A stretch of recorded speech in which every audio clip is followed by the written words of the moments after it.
Nu ko, mainās vēji.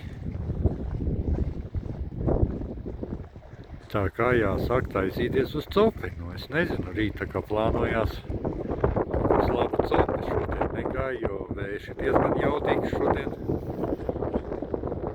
Bet jau viņš šodien ir pamainījis virzienu, līdz ar to ir cerība, ka rīt būs laba cope. Tā, nu gaidīsim rīt dienu. Tad redzēsim, kā tur tie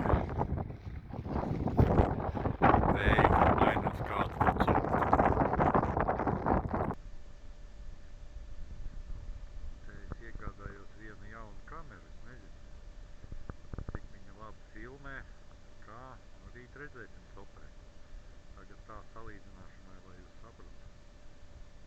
Bet, nu, šitas ir tāds lēts ķīnietis, tāpēc, nu, kā sanāks, tad redzēsim.